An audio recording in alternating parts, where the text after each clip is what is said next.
ఇద్దరు సీనియర్లు, రాజకీయంగా అనుభవజ్ఞులు కూడా. ఆ ఇద్దరు ఎక్కువ సార్లు అసెంబ్లీలోకి అడుగుపెట్టిన వారే.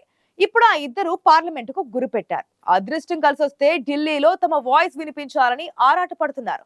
ఒకప్పుడు ఒకే పార్టీ నేతలైనా ఇప్పుడు ప్రత్యర్థులుగా సై అంటున్నారు.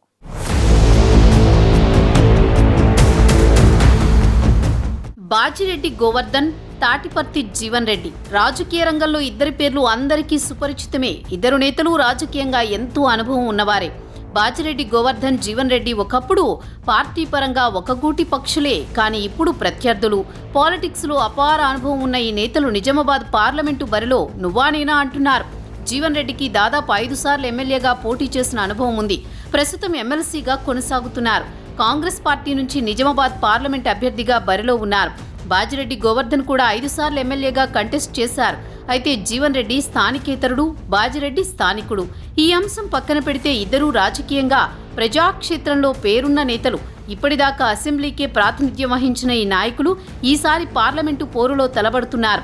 గురూజీ రామ్నారాయణ్ జీ ప్రపంచ ప్రఖ్యాత జ్యోతిష్యులు ఇప్పుడు మన హైదరాబాద్ లో ఎటువంటి సమస్యలకైనా తక్షణ పరిష్కారం చేయబడును. సంప్రదించండి 96651137 9000004357.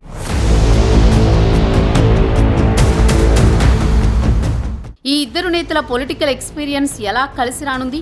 వీరికి అనుకూల అంశాలేంటి? అనుభవం వీరిని నెగ్గిస్తుందా? ఇద్దరు ఉద్దండుల పోరు ఎలా ఉండనుందనే చర్చ ఇందూరు జిల్లాలో హాట్ టాపిక్ గా మారింది. జీవన్ రెడ్డి జగిత్యాల జిల్లా నేత. పట్టభద్రుల ఎమ్మెల్సీతో నిజామాబాద్ జిల్లాకు పరిచయం అయ్యారు జీవన్ రెడ్డి. మొన్నటి అసెంబ్లీ ఎన్నికల్లో జీవన్ రెడ్డి జగిత్యాల నుంచి పోటీ చేసి ఓడిపోయారు. నిజామాబాద్ పార్లమెంట్ అభ్యర్థిగా కాంగ్రెస్ అధిష్టానం జీవన్ రెడ్డిని ప్రకటించింది. రాష్ట్రంలో కాంగ్రెస్ పార్టీ అధికారంలో ఉండడం, జిల్లా కాంగ్రెస్ పార్టీకి పూర్వవైభవం రావడం జీవన్ రెడ్డికి అనుకూల అంశాలు. ఒకప్పుడు నిజామాబాద్ జిల్లా కాంగ్రెస్ పార్టీకి కంచుకోటలా ఉండేది. మొన్నటి ఎన్నికల్లో నిజామాబాద్ పార్లమెంటు పరిధిలో 2 అసెంబ్లీ స్థానాల్లో కాంగ్రెస్ గెలిచింది. మిగతా 5 స్థానాల్లో ఓటింగ్ శాతం పెంచుకుంది.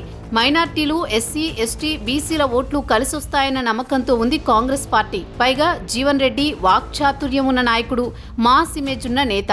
మొన్నటి అసెంబ్లీ ఎన్నికల్లో ఓడిపోవడంతో కొంత సానుభూతి కూడా కలిసొస్తుందని భావిస్తున్నారు. మిగతా సీనియర్ నేతలు కూడా ఆయన కోసం పనిచేస్తుండడం మరో ప్లస్ పాయింట్గా చెబుతున్నారు. మరోవైపు సీఎం రేవంత్ రెడ్డి కూడా ఈ ఎన్నికలను ప్రతిష్టాత్మకంగా తీసుకున్నారు.